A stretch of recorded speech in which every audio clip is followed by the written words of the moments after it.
Hey guys, tonight we're exploring a side of the American West that the movies never show you. We're peeling back the layers of grit, dust, and Hollywood glamour to look at something surprisingly complex and often dangerous: beauty standards on the frontier.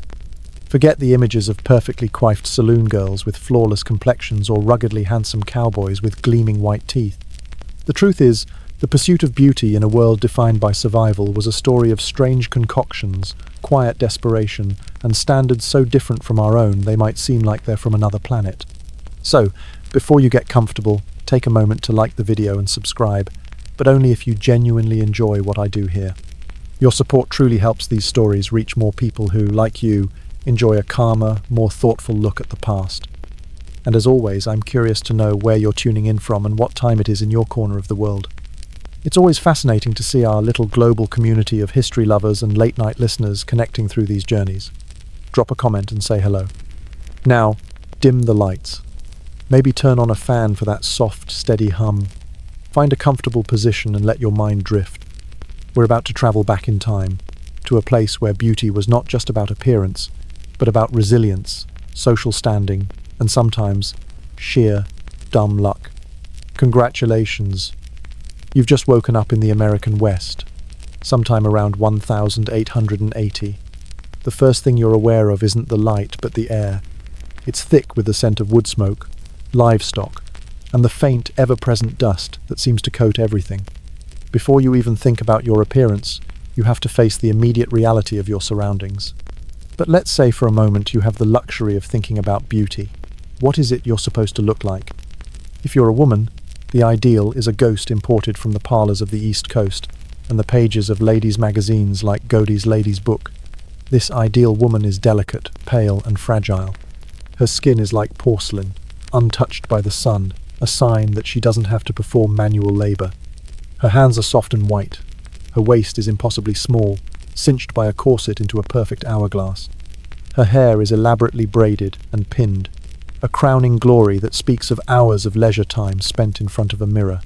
She is, in essence, a beautiful, decorative object. Now, open your eyes and look at your reality. You live in a sod house on the plains, or a rough-hewn log cabin in the mountains. The sun is not a gentle acquaintance. It is a relentless force that beats down on you for 12 hours a day while you tend the garden, haul water, and wash clothes. Your hands are not soft. They are calloused, chapped, and stained from work. Your waist is probably not cinched to within an inch of its life, because you need to be able to breathe while you churn butter or plough a field. This is the fundamental conflict of beauty in the Wild West, the collision of a fragile, ornamental ideal with a brutal, demanding reality. For most women on the frontier, achieving the era's peak beauty standard was not just difficult, it was functionally impossible. The very things required for survival: hard work, sun exposure, physical strength, were the exact opposite of what was considered beautiful. And what of the men? The ideal man was rugged, strong, and capable. He was a protector and a provider. His appearance was meant to reflect his competence. A strong back, capable hands, a steady gaze. While Hollywood gives us the clean-shaven, perfectly tailored cowboy, the reality was far grittier. A man's appearance was secondary to his ability to survive and make a life in an unforgiving land. Yet, even here, there were standards. A thick beard might signal masculinity and wisdom, while being clean-shaven might suggest a man of the city, perhaps a banker or a lawyer.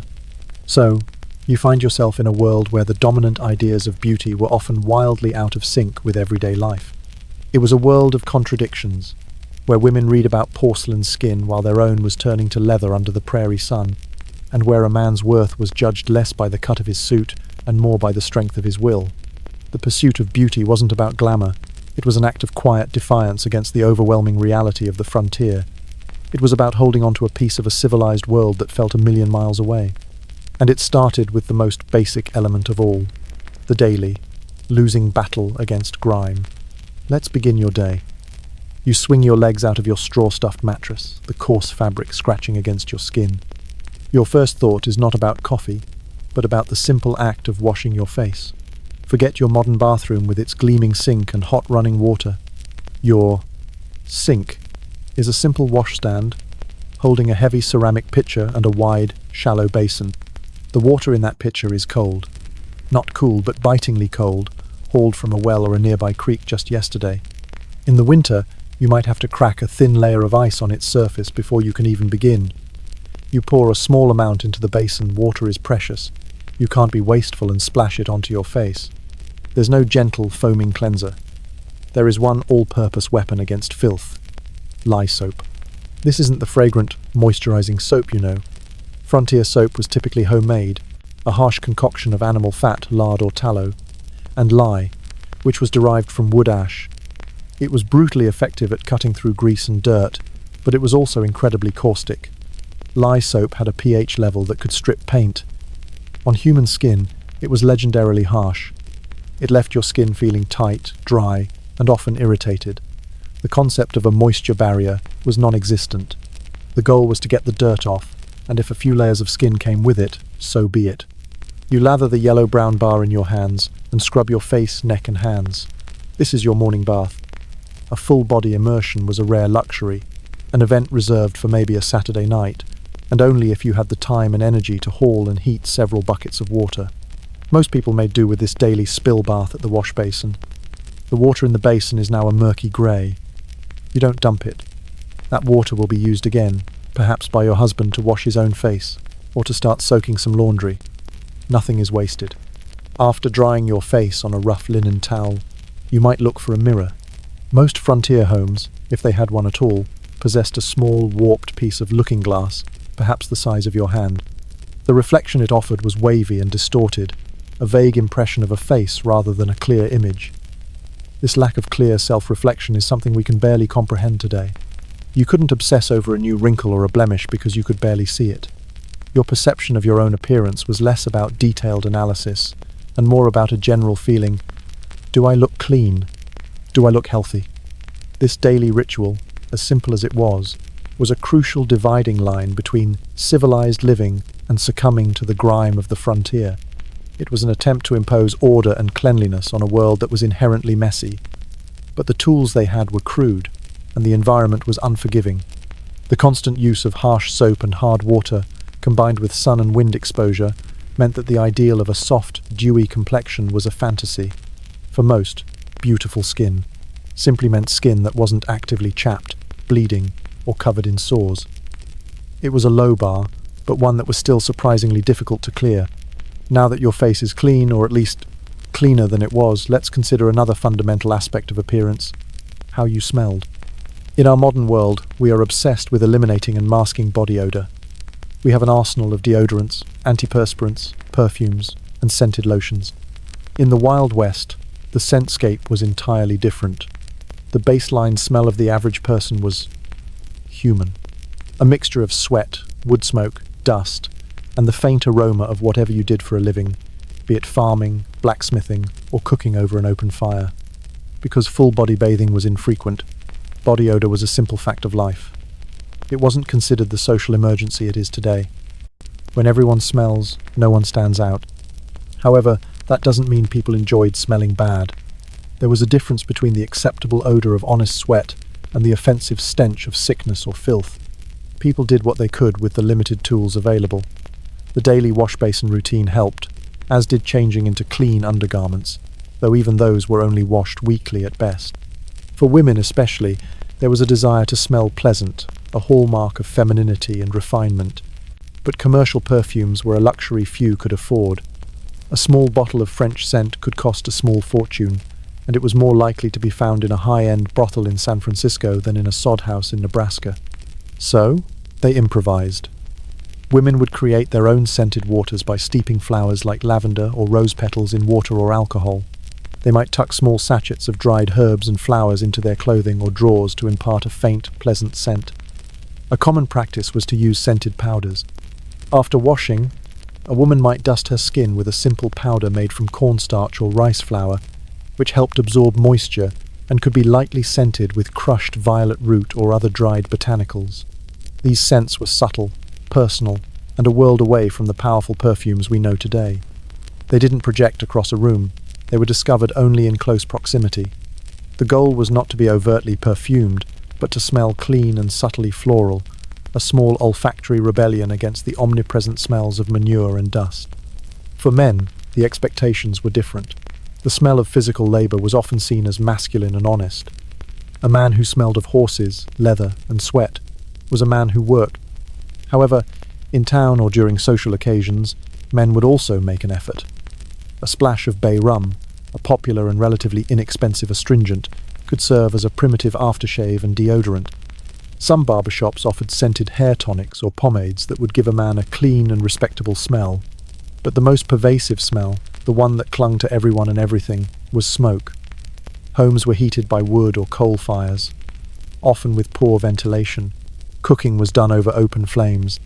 This meant that a person's hair, clothing, and skin were constantly permeated with a smoky aroma. In a way, it was the universal deodorant of the era, masking a multitude of other scents beneath its haze. Living in this world required a recalibration of the senses. You learned to read smells in a different way. The acrid smell of lye soap meant cleanliness. The scent of wood smoke was the smell of home and warmth. And the honest smell of a human body wasn't a crisis, it was just the scent of life itself, lived out in the vast, unwashed, and surprisingly fragrant landscape of the American West. You've washed your face and considered your scent.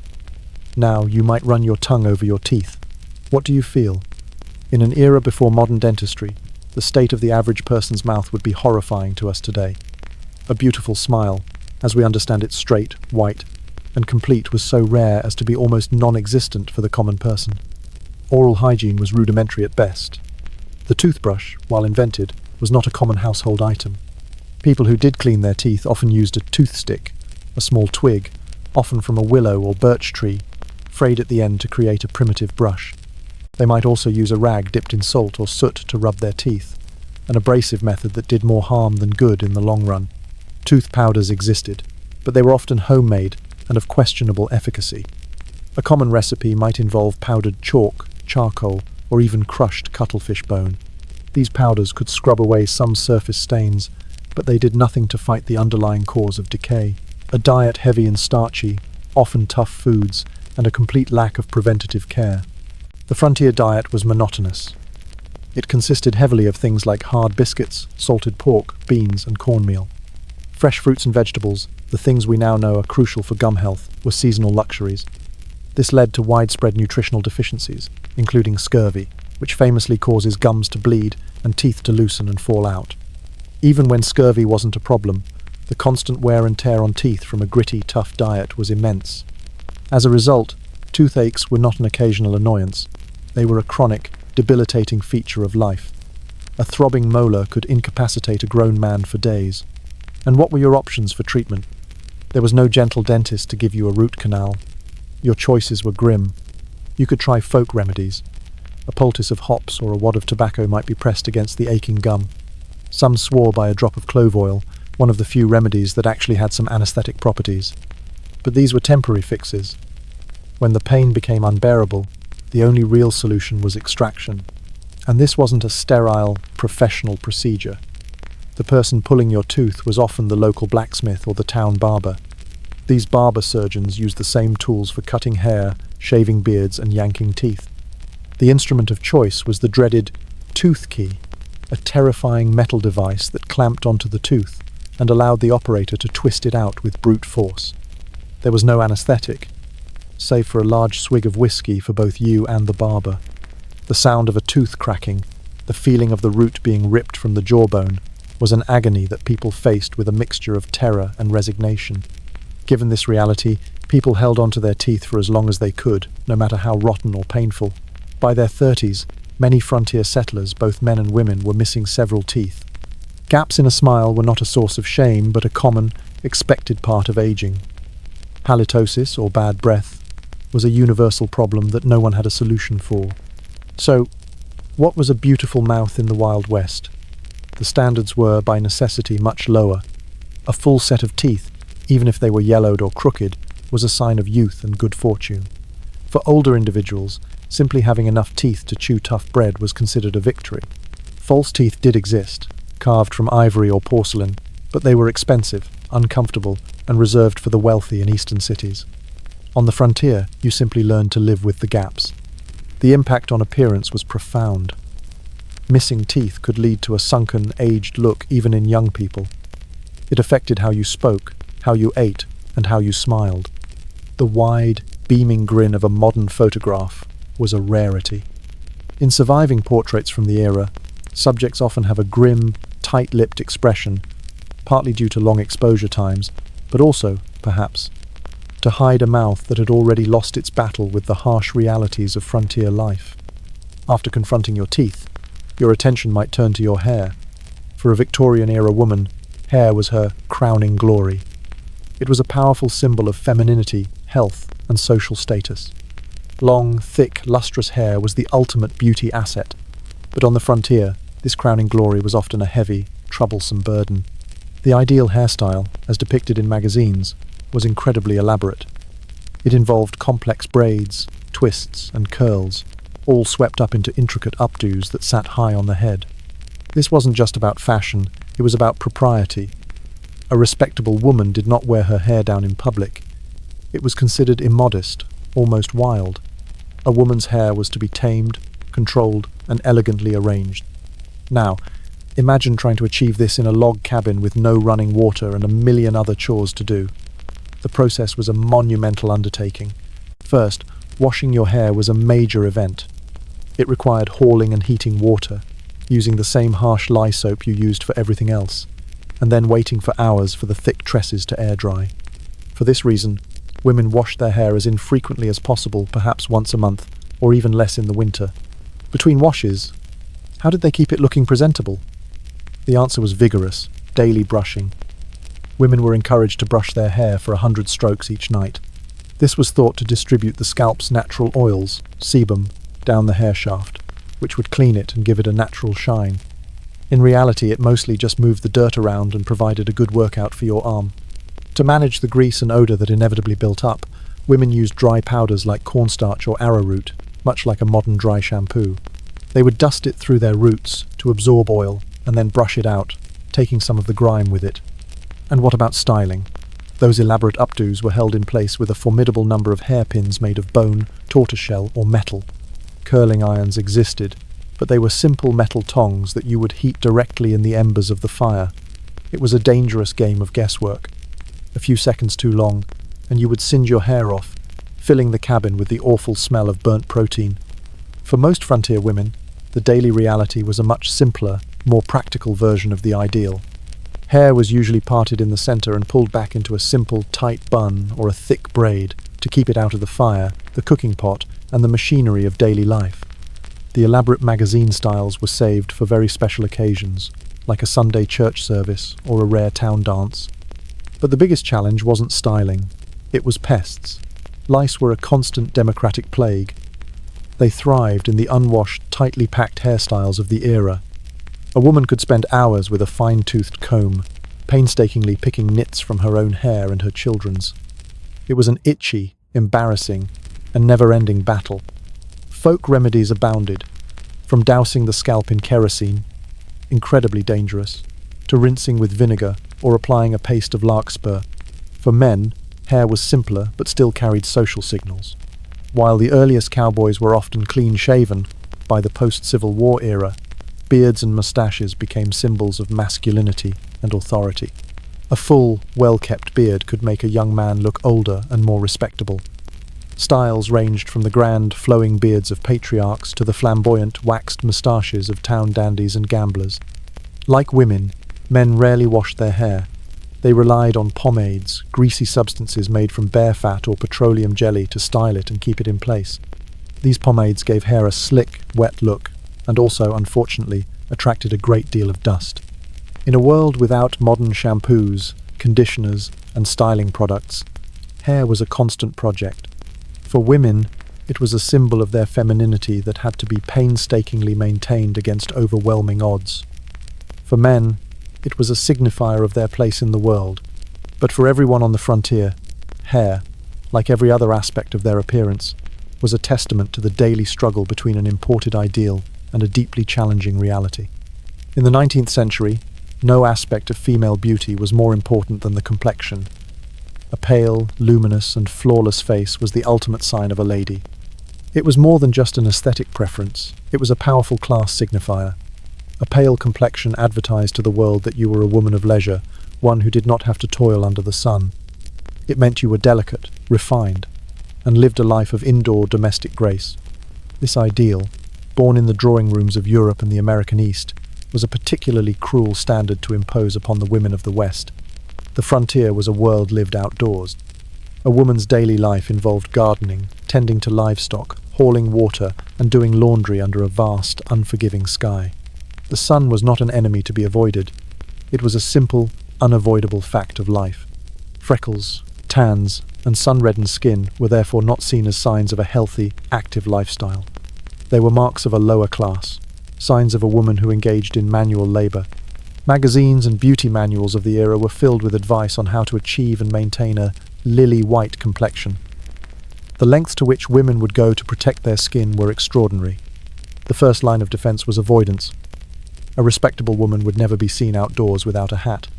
Not a small, fashionable cap, but a wide-brimmed bonnet, often with a long curtain of fabric at the back to protect her neck. These bonnets, called slat bonnets or sunbonnets, were ubiquitous. They were shields, designed to create a pocket of personal shade around the face. When walking, a woman might also carry a parasol, another layer of defense against the tanning rays of the sun. Gloves were also essential. Even in the heat of summer, a woman might wear lightweight gloves to protect her hands from the sun while working in the garden. Soft, white hands were as important as a pale face. But avoidance wasn't always enough. The sun was persistent, and the work was demanding. So, women turned to a vast array of creams, lotions, and bleaches to lighten their skin and fade freckles.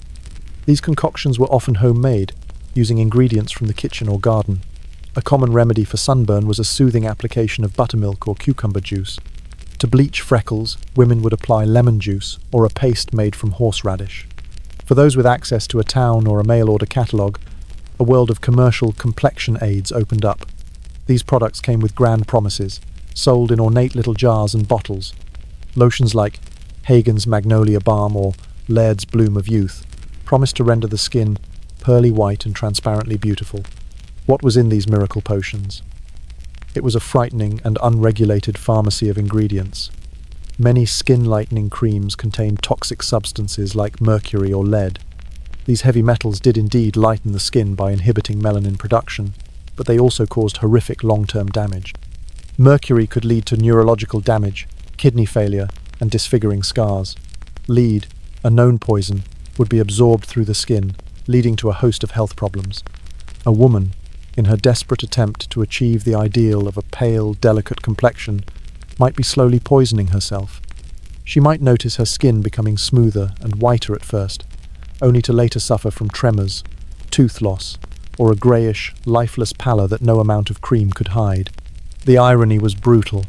In chasing an ideal of delicate, aristocratic beauty, a frontier woman was fighting a daily war against her environment and, in some cases, poisoning her own body. Her sun-kissed, freckled face, a testament to her hard work and resilience, was seen as a flaw to be corrected, while the pale, often sickly complexion of the ideal was something to be achieved at any cost. This relentless pursuit of paleness reveals one of the deepest anxieties of the era, the fear of being seen as common, as a labourer, as anything other than a true lady, even when living a life that demanded the strength of 100 men. While a pale complexion was the goal, the use of visible, colourful cosmetics, what we would call makeup, was deeply taboo for respectable women. In the rigid moral landscape of the 19th century, a painted face was the unmistakable sign of a fallen woman. Rouge, lipstick, and darkened eyelashes were associated almost exclusively with actresses and prostitutes, women who lived on the margins of society and were considered morally suspect. For a church-going wife or daughter on the frontier, to be seen wearing obvious makeup would be to invite social ruin. It would signal a lack of virtue, a departure from the ideal of natural, God-given beauty. The prevailing belief was that a woman's character was reflected in her face. A clear, natural complexion showed purity of soul, while a painted one suggested deceit and corruption. This created a strange paradox. Women were under immense pressure to look beautiful, to have rosy cheeks, bright eyes, and red lips, but they were forbidden from using the most direct means of achieving that look. The result was a culture of secret, natural enhancement. A woman would never admit to wearing makeup, but she might engage in a number of subtle tricks to improve her coloring. To get a healthy, rosy glow in her cheeks, a woman might pinch them vigorously before entering a room. She might also discreetly rub a slice of beetroot or a crushed strawberry on her cheeks and lips, creating a faint, temporary stain that she could pass off as her natural coloring. A bit of carmine, a red pigment derived from crushed cochineal insects, could be mixed with powder or salve to create a subtle cheek tint, but it had to be applied with an incredibly light hand. To make her eyes appear larger and more luminous, a woman might use a drop of belladonna. Belladonna, derived from the deadly nightshade plant, works by dilating the pupils, creating a dark, soulful, and dramatic look. It was a popular trick, but an incredibly dangerous one. Belladonna is highly toxic, and repeated use could lead to blurred vision, light sensitivity, and eventually, blindness. For darkening eyebrows and lashes, a woman might use the soot from a burnt cork or a matchstick, carefully applied with a small brush. Again, the key was subtlety. The goal was to look like you were born with these features, not that you had created them. This secret world of beauty enhancement highlights the immense pressure women were under. They had to navigate a minefield of contradictory expectations. Be beautiful, but be natural. Be alluring, but be virtuous. Every small act of beautification was shadowed by the fear of being discovered, of being judged as vain, deceitful, or immoral. The one place where these rules did not apply was in the saloons and brothels of the booming frontier towns. Here, women known as soiled doves or painted ladies used cosmetics openly and extravagantly. They wore thick layers of white powder, bright red rouge on their cheeks, kohl around their eyes, and bold red lipstick. Their appearance was a deliberate advertisement, a rejection of the demure standards of respectable society. The painted lady of the saloon became a fascinating and frightening figure in the frontier imagination. She was a symbol of vice and temptation, but also of a strange, forbidden freedom. Her painted face was both a mask and a declaration of independence from the rigid rules that governed the lives of other women. For the average frontier wife, seeing such a woman in town would be a shocking reminder of the fine line between respectability and ruin. A line that was often drawn with a stick of rouge. Beyond the face, the most defining feature of 19th century female beauty was the silhouette. The ideal shape was a dramatic hourglass, a large bosom, wide hips, and a shockingly small waist. This was not a shape that most women possess naturally. It was an artificial creation, sculpted and enforced by the most iconic and controversial undergarment in history, the corset. The corset was not just a piece of clothing, it was a social and medical institution. From a young age, girls were laced into corsets to train their figures. For adult women, it was a non-negotiable part of getting dressed. To go without a corset was to be considered loose, both figuratively and literally. A typical corset was a formidable piece of engineering, constructed from stiff fabric and reinforced with dozens of bones, strips of whalebone, steel, or wood. It was laced tightly up the back, cinching the waist to a fraction of its natural size. The goal was to achieve a waist measurement of around 18 to 22 inches, a standard that required significant internal rearrangement. The physical effects of tight lacing were brutal. The corset squeezed the internal organs, pushing the stomach upwards and the intestines downwards. It restricted the movement of the diaphragm, making deep breaths impossible and leading to shallow, ladylike breathing that often caused fainting spells, politely referred to as the vapors. Over time, the ribs could become deformed, and the back muscles would atrophy from lack of use, making it difficult for a woman to stand upright without the support of her corset. Now, imagine the life of a frontier woman. She needed to lift heavy buckets, bend over to tend a fire, chase after children, and ride a horse. The restrictive, organ-crushing corset of the Eastern ideal was not just impractical, it was a direct impediment to survival. Did frontier women still wear corsets? Yes, many did. It was a powerful symbol of their connection to civilized society, a way of maintaining their identity as ladies, even in the most rugged of environments. A woman might travel thousands of miles by wagon train, enduring incredible hardship, but she would often keep her corset packed away, to be worn for Sunday services or a trip into town. However, the corsets worn on the frontier were often different from their high-fashion counterparts. Mail-order catalogues, like those from Montgomery Ward or Sears, Roebuck & Co., offered a range of health or common-sense corsets. These were often less restrictive, made with fewer bones or more flexible materials, designed to offer support without completely immobilizing the wearer. Still, the fundamental ideal of the tiny waist persisted. Even a more practical corset still aimed to shape the body into the fashionable hourglass. For a woman whose body was her primary tool for labor, this daily act of cinching and constraining herself was a powerful reminder of the contradictory demands placed upon her. She was expected to be strong enough to build a life from scratch, yet delicate enough to fit the mold of ideal womanhood. The corset also had a direct impact on health and pregnancy.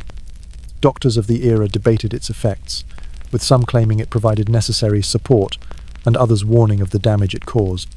For a pregnant woman, wearing a corset was particularly dangerous, and special maternity corsets were designed with adjustable lacing, though many women simply abandoned them during pregnancy out of necessity. The corset is a perfect metaphor for the pressures on frontier women. It was a tool of conformity, a symbol of civilization, and a cage of bone and steel worn against the skin. It represented the constant, painful effort to force the reality of a woman's body into the shape of an impossible ideal.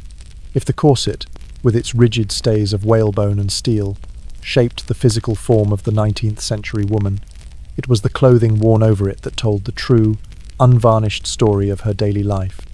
In the parlors of Boston and the salons of New York, ladies of leisure rustled in silks and whispered behind lace fans, their lives mirrored in the glossy, hand-coloured fashion plates of magazines like Godey's Lady's Book or Peterson's Magazine.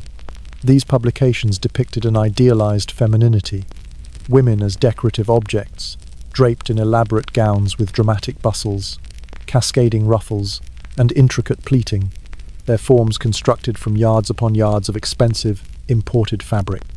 For a woman on the American frontier, staring out from her sod house at an endless sea of prairie grass, or navigating the muddy track of a raw mining town, this world of finery was less than a distant dream. It was an utter fantasy, a fiction from another planet. Her reality was a wardrobe of necessity, a small, practical, and incredibly resilient collection of garments built not for show, but for survival. The most striking difference between the fashion plate and the frontier woman was the sheer quantity of clothing. The notion of a closet filled with options was laughable. Most frontier women, whether they were homesteaders, ranchers' wives, or laundresses in a boomtown, owned a startlingly small number of outfits. The core of this meager collection consisted of perhaps 2 or 3 everyday work dresses and one sacrosanct best dress.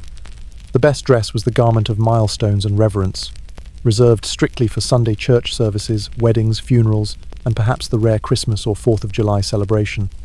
It might be made of a slightly finer calico, perhaps in a deep indigo or a sober brown, its only adornment a bit of carefully hoarded lace at the collar and cuffs, or a row of polished bone buttons. This dress was cared for with an almost religious devotion, brushed clean after each wearing, mended with the tiniest, most invisible stitches, and stored away in a wooden chest, often with a sachet of dried lavender or cedar shavings to ward off moths. The work dresses, by contrast, were the true soldiers of her wardrobe. They were not purchased ready-made from a store, a luxury that was both unavailable and unaffordable. Every stitch was the product of a woman's own labour, a painstaking process undertaken in the precious, quiet hours after the children were asleep and the day's primary chores were done. By the flickering light of a kerosene lamp or a tallow candle, she would cut, fit, and sew, her fingers often calloused and pricked by the needle. Fabric was a significant expense. It might be purchased in town on a rare supply run, chosen from bolts of sturdy material stacked in the general store. The choices were limited but practical. Alternatively, fabric could be ordered from a mail-order catalogue, a revolutionary development that brought a glimpse of the outside world to isolated homesteads. Flipping through the pages of a Montgomery Ward or Sears, Roebuck & Co., catalogue was an act of both commerce and imagination, allowing a woman to choose from a wider array of patterns and colours than her local merchant could ever stock. Even with access to new material, resourcefulness was paramount. Nothing was wasted. A worn-out adult's dress, its fabric faded by the sun and weakened by countless washings, was never simply discarded. It was a source of raw material. With careful unpicking of its seams, the fabric could be turned, flipped to its less faded interior side, and resewn into a smaller, serviceable garment. More often, it was meticulously cut down to sew a dress for a daughter or a shirt for a son. the sturdiest sections salvaged for a new life. The scraps left over from these transformations were pieced together for quilts, used as patches, or plaited into rag rugs, ensuring that every last thread served a purpose. The fabrics themselves spoke a language of endurance. The undisputed queen of the frontier wardrobe was calico, a simple, plain-woven cotton, printed with small, repeating floral or geometric patterns.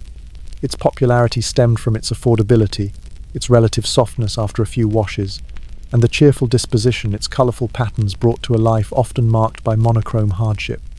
Furthermore, the busy patterns were practical, adept at camouflaging the inevitable stains and splatters of a life lived in close quarters with dirt, grease, and children.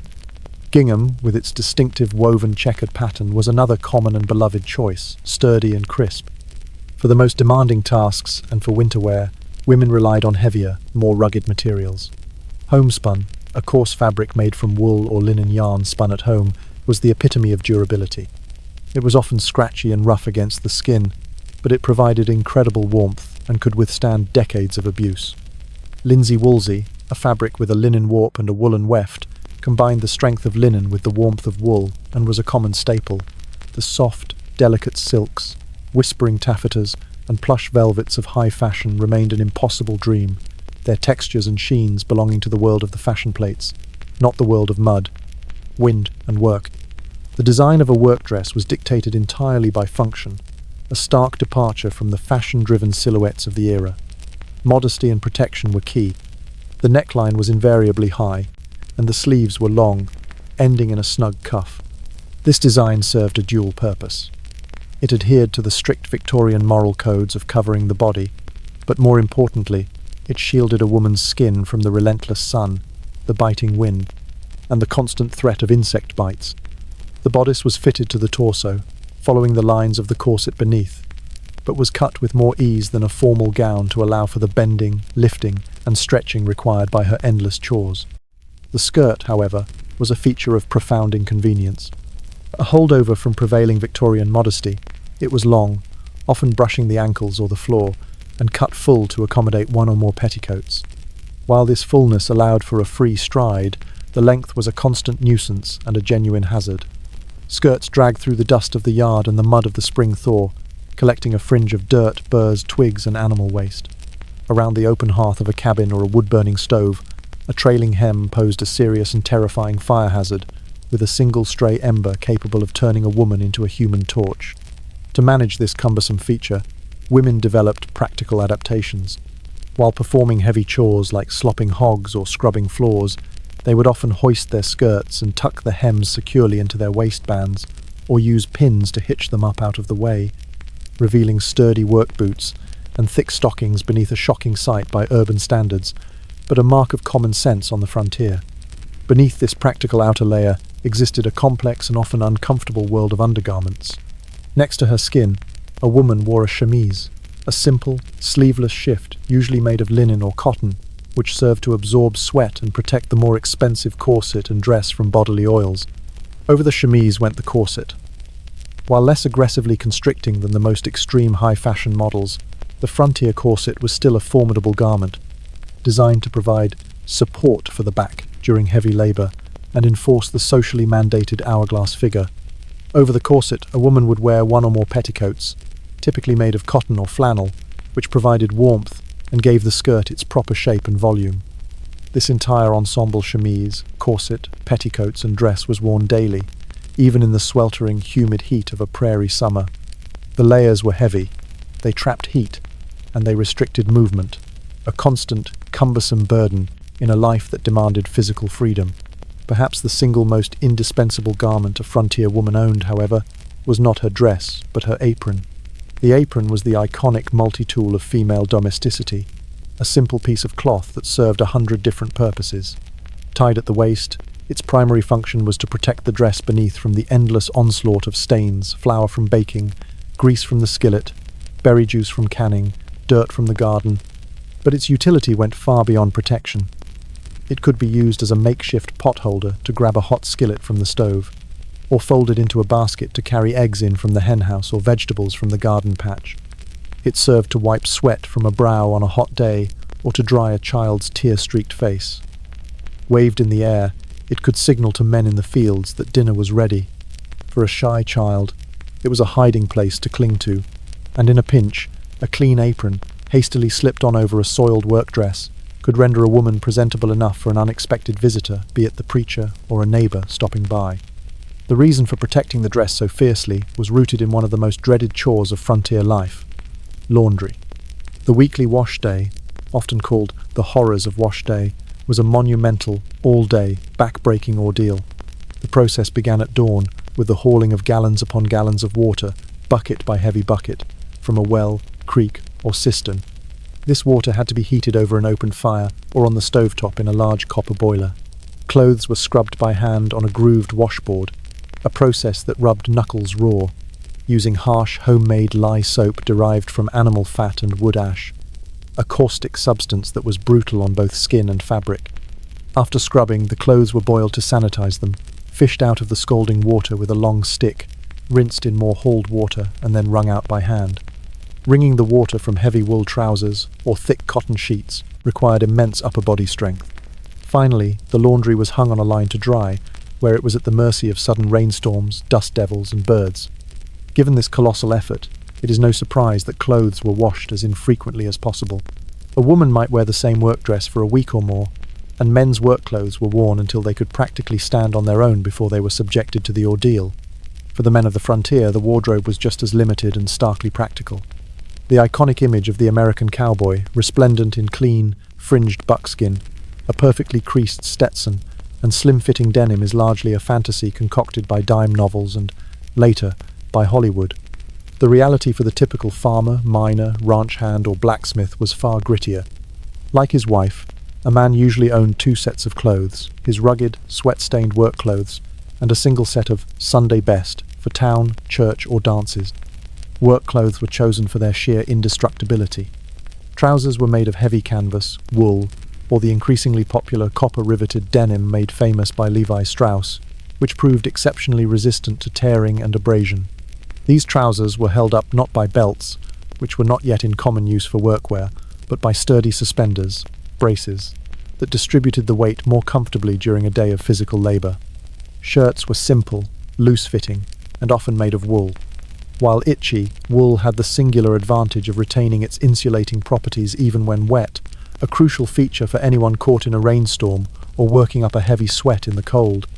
A sturdy coat of canvas or wool and a wide-brimmed hat were essential pieces of equipment.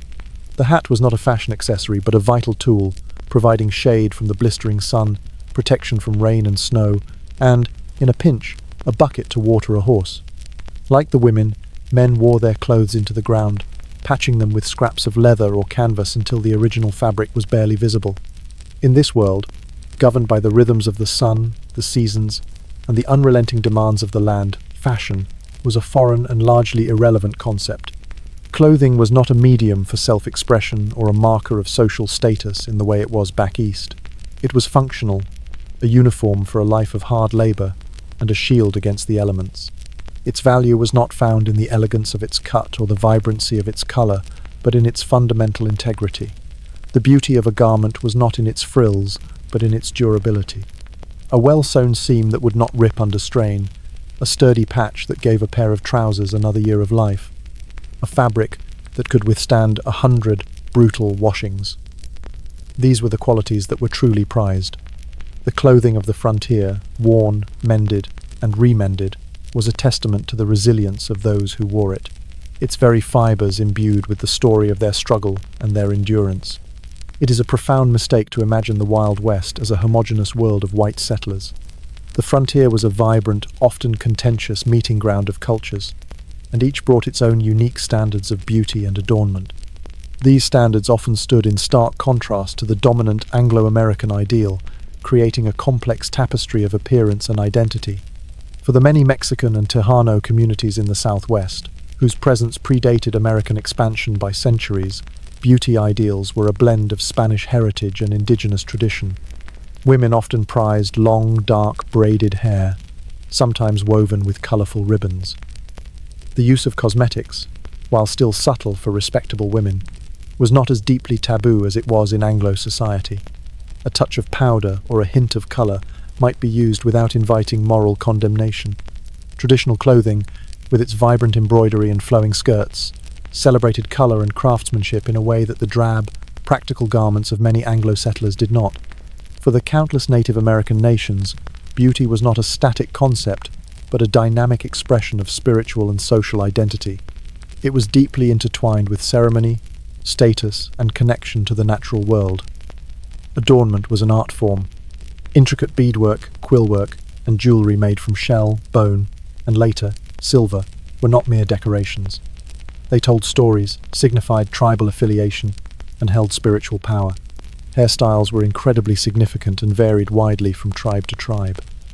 A Lakota man's long, flowing braids were a source of pride and spiritual strength. A Pawnee warrior might shave his head, leaving a single dramatic scalp lock. For many tribes, face and body paint were essential for ceremonies, warfare, and spiritual protection. The colours and patterns were not random, they were a sacred language, with each design holding a specific meaning.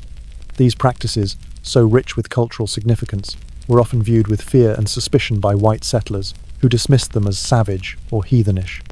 African American communities on the frontier, including the many black cowboys, soldiers, and homesteaders known as exodusters, brought with them their own traditions and adapted them to new realities. For black women, hair care was a particularly important ritual of self-expression and community. Complex braiding, wrapping, and styling techniques were ways of maintaining cultural identity and creating beauty in a world that often sought to deny them their humanity. While they might adopt the general fashions of the era, they often did so with unique adaptations, finding ways to assert their own sense of style and dignity. The frontier was also home to a significant population of Chinese immigrants who came to work on the railroads and in the mines. They faced intense racism and were often forced to live in segregated communities. For them, maintaining traditional appearance was a vital link to their homeland. Men wore their hair in a long braid called a queue, a style mandated by the ruling Qing dynasty in China. While it was a symbol of submission back home, in America, it became a visible marker of their foreignness and a target for racist attacks.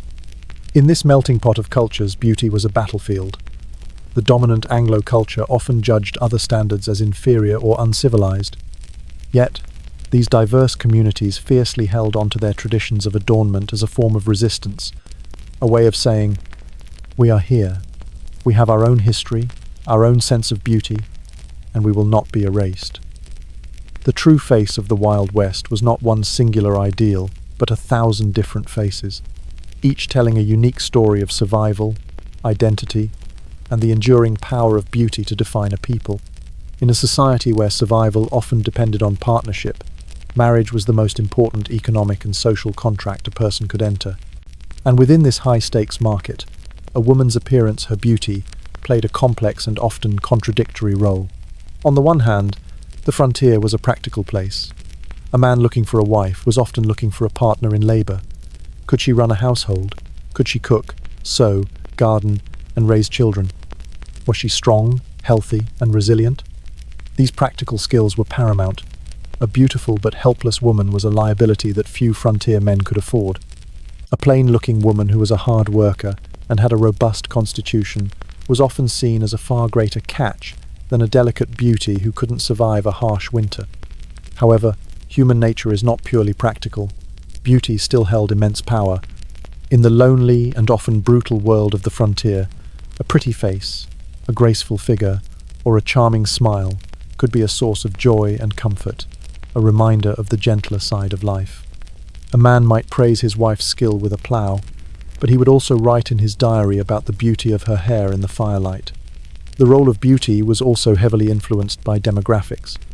In many parts of the early frontier, especially in mining camps and cattle country, men vastly outnumbered women.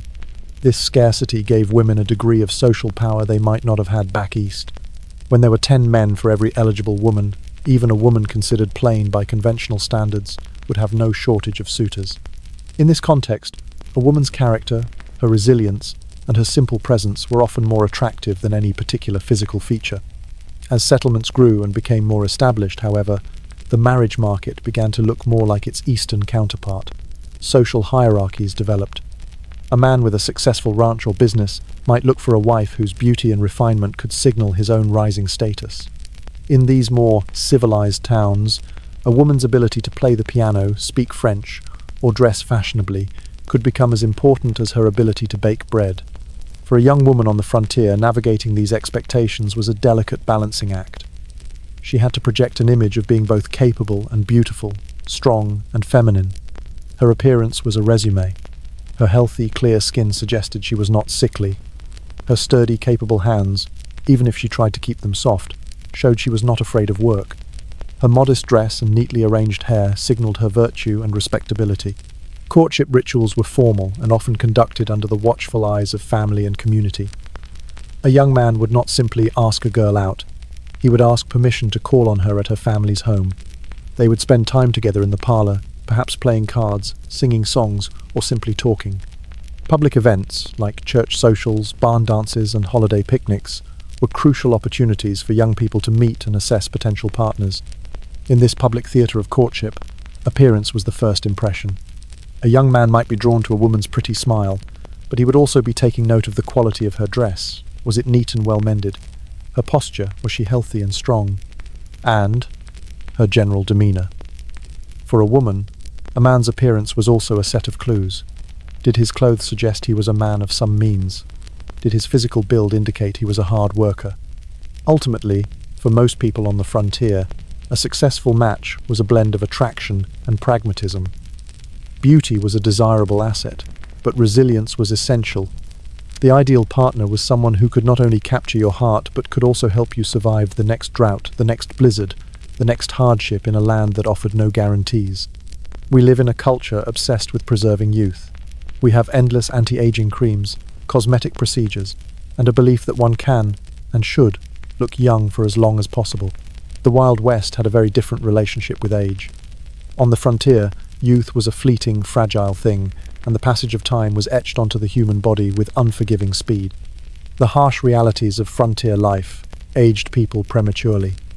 The constant physical labor, the poor nutrition, the stress of survival, and the relentless exposure to sun and wind took a heavy toll. A woman of 35, who we would consider to be in the prime of her life, might look 20 years older by 19th century frontier standards. Her skin would be wrinkled and leathery from the sun. Her hands would be gnarled and rough. Years of childbearing and hard work would have stooped her shoulders and etched permanent lines of worry onto her face. Surviving photographs from the era are a stark testament to this. The faces that stare back at us are often grim and weathered. They are the faces of people who have seen too much hardship, too soon. A young man of 20 could look 40 after a few years of working a mine or riding the long cattle trails. In this context, youthful beauty was incredibly precious, precisely because it was so short-lived. A young woman's smooth skin and bright eyes were a temporary bloom in a harsh landscape. This is partly why marriage often happens so young. A woman's peak beauty and her childbearing years were seen as a brief window of opportunity. There were, of course, attempts to hold back the tide of time. The same creams and lotions that promised to whiten the skin also claimed to erase wrinkles and restore a youthful bloom. Advertisements for products like Parker's Balsam promised to be an exquisite dressing for the hair, which will prevent it from turning grey and give it a youthful appearance. Women might use egg whites as a facial mask to temporarily tighten the skin, or apply lanolin from sheep's wool as a heavy-duty moisturizer. But these were small gestures against an overwhelming force. For most people, the signs of aging were simply accepted as an inevitable part of life. There was no shame in looking your age, because your age was a testament to your survival. Every wrinkle was a story.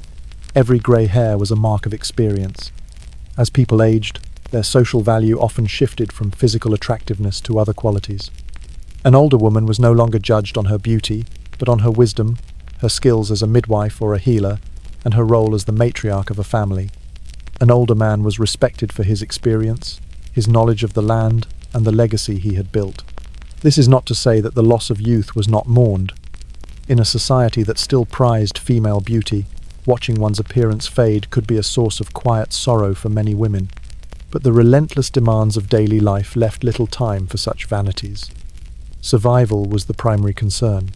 The frontier was a place that stripped away illusions. It taught people that youth was a resource, like water or firewood, to be used wisely before it was gone. The true measure of a person was not how well they preserved their beauty, but how well they endured its loss. In the Wild West, the ultimate sign of a life well lived was not a youthful face, but the simple, profound fact that you had lived long enough to have an old one. In the dusty, masculine world of frontier towns, there was one place where the strict rules of respectable beauty were not only broken, but flamboyantly shattered: the saloon and the brothel. Here, the soiled dove, or painted lady, reigned, and her appearance was a world apart from that of the homestead wife. If the ideal for a respectable woman was natural, demure beauty, the ideal for a prostitute was its polar opposite. Her beauty was her business, and it needed to be advertised. Cosmetics were not used subtly. They were applied with a heavy, theatrical hand. The first layer was often a thick white powder, sometimes called enamel, made from lead or bismuth. This created a stark, mask-like pallor that covered any blemishes, and stood out dramatically in the dim, smoky light of a saloon. On top of this white base, bright circles of red rouge were applied to the cheeks. Lips were painted a bold, Cupid's bow red. Eyebrows were darkened with kohl, and eyelashes might be beaded with a sticky mixture of wax and soot to make them appear thicker. The effect was not meant to look natural. It was meant to be striking, alluring, and unmistakably professional. The painted face was a uniform, a clear signal that this woman operated outside the bounds of polite society. She was not a wife or a daughter. She was a commodity for sale. Her hair, too, defied convention. While respectable women wore their hair swept up, a saloon girl might wear her hair in loose, cascading curls, or in elaborate styles that were considered far too flashy for a modest woman. Some even bleached their hair with harsh chemicals like peroxide, creating a brassy blonde look that was considered particularly shocking and alluring at the time. Her clothing was just as provocative. Necklines were lower, corsets were tighter, and skirts might be shorter, revealing a scandalous glimpse of an ankle. The fabrics were often brighter and more luxurious than those of ordinary women: cheap silks, velvets, and lace, designed to catch the eye of a lonely cowboy or a lucky miner with a pocketful of cash. Perfume was not a subtle hint of lavender, but a heavy, musky scent designed to be noticed across a crowded, noisy room. This overt, artificial beauty was a source of both fascination and condemnation. To the respectable women of the town, the painted lady was a terrifying symbol of sin and moral decay. To the men, she was an object of fantasy, a temporary escape from the loneliness and hardship of their lives. But beneath the paint and powder, the reality for these women was often grim. They were some of the most exploited individuals on the frontier. Many were driven into prostitution by poverty, abandonment, or a lack of other options. They faced the constant threat of violence, disease, and addiction. The very tools of their trade, the lead-based powders and mercury-laced creams, were slowly poisoning them. The life was incredibly hard on their bodies. The combined effects of alcohol, late nights, poor nutrition, and venereal disease aged them with brutal speed. The bright, painted face of a 20-year-old saloon girl could, within a few years, become a haggard, desperate mask. The painted lady of the Wild West is an iconic figure, often romanticized in movies as a sassy, golden-hearted heroine. The reality was far more tragic. Her beauty was a performance, a costume worn for survival in a world that offered her few other choices. It was a bright, fleeting, and ultimately, a very dangerous illusion. The sun sets on our journey through the Wild West. The air grows cool, and the vast, starry sky opens up above the silent prairie. As we leave this world of dust, determination, and contradiction, what do we take with us? What is the true legacy of frontier beauty? It is, first and foremost, a story of resilience. It is the story of a woman trying to maintain a sense of civilized grace while battling a life of back-breaking labor. It is in the quiet ritual of pinching her cheeks for a touch of color before a dance, or painstakingly brushing the dust from her one good dress. It is in the stubborn pride of a man who, despite exhaustion, takes the time to neatly trim his beard. These were not acts of vanity. They were small acts of human dignity, quiet declarations that even in the harshest of environments, beauty and self-respect mattered. The legacy is also a powerful reminder of the gap between myth and reality. The American West of our imagination is a place of rugged heroes and beautiful heroines, a clean, simple world of clear moral choices. The real West was messy, complicated, and smelled of lye soap and desperation. Its people were not cinematic ideals. They were ordinary human beings, flawed and resilient, doing their best to survive. Their standards of beauty were not about perfection, but about endurance.